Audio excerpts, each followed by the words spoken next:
So I want to start with a broad question because I think you are quite unique in that sense. So what's your definition of an investor-friendly company? And then we can also dive into your special relationship with your investors, which seems to have been, it's a great case, right? And how to communicate with investors, keep them posted, create communities, etc. But let's start broad, right? And then we can get deeper afterwards. Sure. I mean, from our standpoint, it is really about having a clear-cut strategy that people, they understand what to buy into, and then, as I said earlier, walk the talk. Not deviate from the course. I mean, obviously, adjust the course if the external environment changes. Yet to really do what you have promised, because it's important to be reliable, to be consistent, for people to know what the company and management does. I think this is most important. And you can be wrong. You can be wrong with your investment thesis as a management, and as an investor, you can also be wrong by putting the money on the wrong horse. But then at least it was a decision that was clearly cut in stone, so to say, right? That's number one. So walk the talk, be clear, communicate if you adjust the course so people know what's happening, and then try to be, at least in our view, when it comes to shipping, which is so capital intensive and cyclical, to be very rational on capital allocation and not to do funny things. I mean, now obviously we generate a lot of cash. We could also say let's buy 20 new builds, right?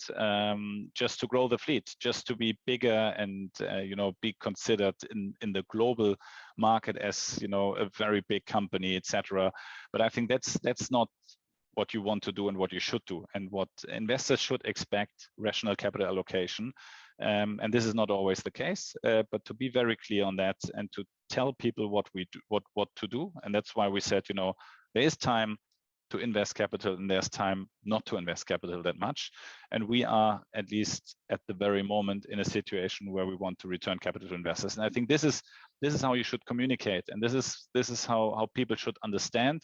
And then, as you rightly said, if people who have bought the growth story are not interested in being involved anymore because they want to do 20-30% return, then they should probably consider something else. We are now in a more dividend scenario, yet our dividend yield this year, well, depending on our market cap, but is certainly significant.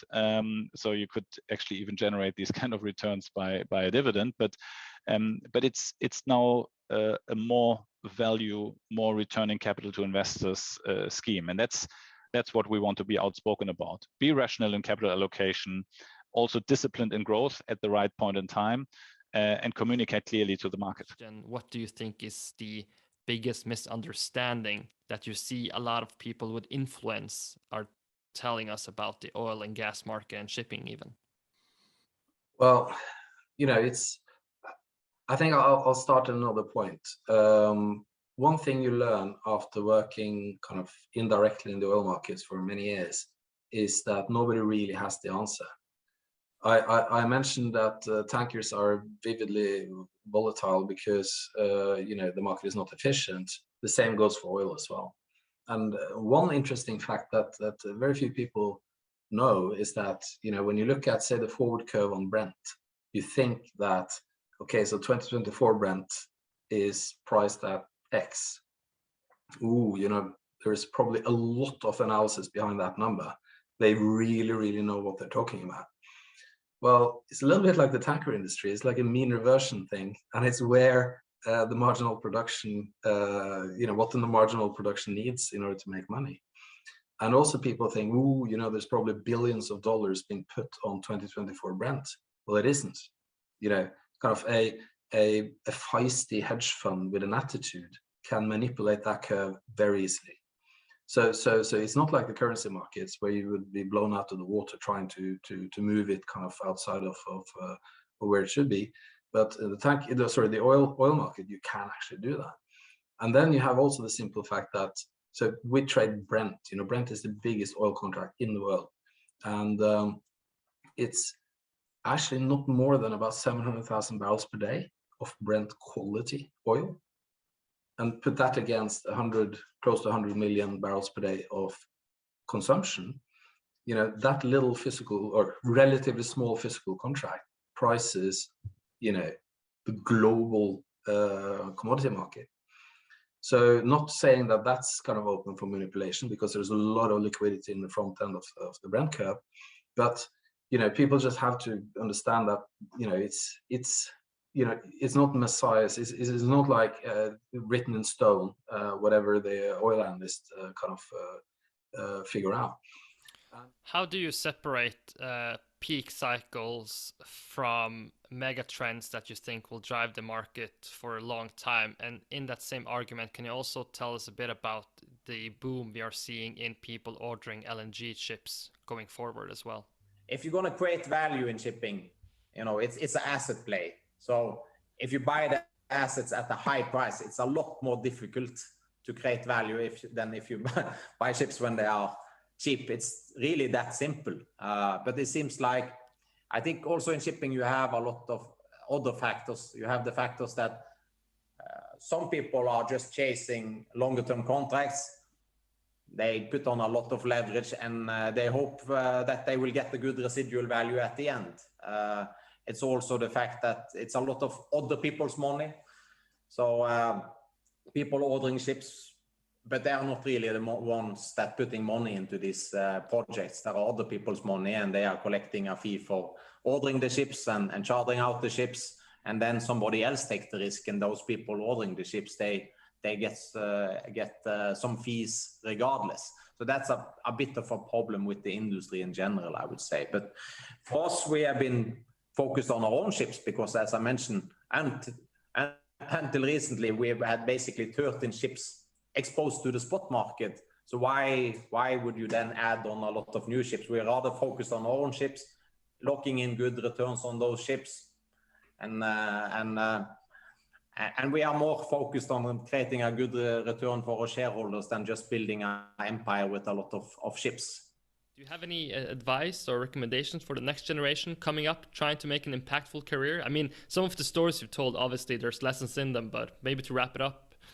Yeah, I don't hope I reveal too much if I say that this specific question you actually pre-advised me on, and I thought it was a really good question, and I spent last night starting thinking about it. And when I started thinking about it, I started writing a few things down, and when I started writing down, a lot of advice came up. So I will do it short, but I'll just look in my notes here because I thought it was a very good question. What I think I would say is that first you got to realize one thing, and that is the responsibility for an exciting career. It rests on yourself and nobody else. So you got to take responsibility for your own career. Don't expect anyone else to do things for you. It's on you. And then I wrote here, do something that you like. It's quite obvious, but I wrote in parentheses, but don't give up after 2 months.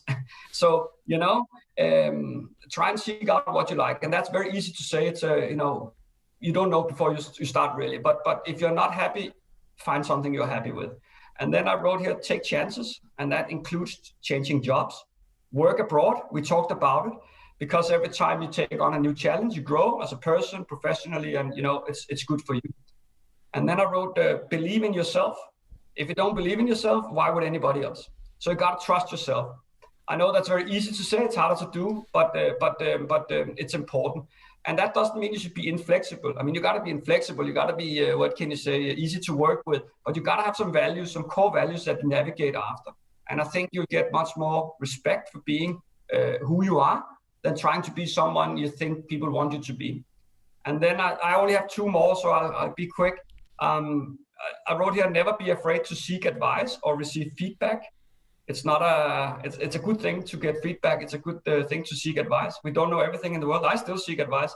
And then, very importantly, don't take things personal. Never. And remember, your career is just a job after all. Don't take it all too seriously. Remember to have some fun along the way. That when you're looking at growing the company, you look at it as, not in absolute terms, but in relative terms. Maybe that's a good framework to use talking about growth. And you also have this great analogy to the airline industry, buying a new plane versus recycling or using an old plane. Can you just quickly go through that mental model? Yeah, I think that the relative size is a reference to the client that you can service, because there's a lot of oil that is being moved on captive fleet. So in the past, the oil majors, they are their own fleet, and then whatever excess cargo they wanted to transport, they were asking the independent owners like us. Today, it's more the Saudis who are producing a lot of oil. They have their captive fleet, and then the Chinese have also a fairly large fleet. And so we, the independent, are trying to service and cater for the other guys. So that's what I mean by relative to absolute. So in a market of 820 or 830 VLCCs that exist, we only have 5%. But if you reduce that to the number of cargoes that we can really carry, because we are not captive to anyone, then we are closer to maybe 12%. And by the way, that can vary year on year, because from time to time, some of those players will increase their fleet, and from time to time, they will decrease their fleet. So it's something that we need to look at. I think that this is what I meant by relative versus absolute. Now, in terms of the relative size, is also a question of what you can manage at a particular point in time. So if tomorrow I want to double the capacity of Euronav, then I will have to change the business model, because I cannot hire enough people immediately to cater for that, despite the fact that the vessels are going to be delivered, are going to be ours almost immediately. And there you fall into your second question, which is, do we prefer to buy existing vessels, so the second-hand market in a way, or do you prefer to order? But the problem with ordering is that you are adding to the supply, and so you are in a way shooting yourself in the foot, because, as I said, I mean, the market is a balance between supply and demand, and so if you put more supply, then obviously the rest of the existing ship will go down. But if I really want to the other, then if you order, it's very easy to foresee, because it takes 2 years to build, foresee the necessary people that are going to be on board the vessel. If you buy second-hand in the market, then the vessels are being delivered to you immediately. And there you need to go for outsourcing some of the services that you need, which is not always optimal. I mean, it's a very good thing that it exists in our industry, but it's not always optimal, because we believe that the biggest or the greatest assets that we have in the company are the people.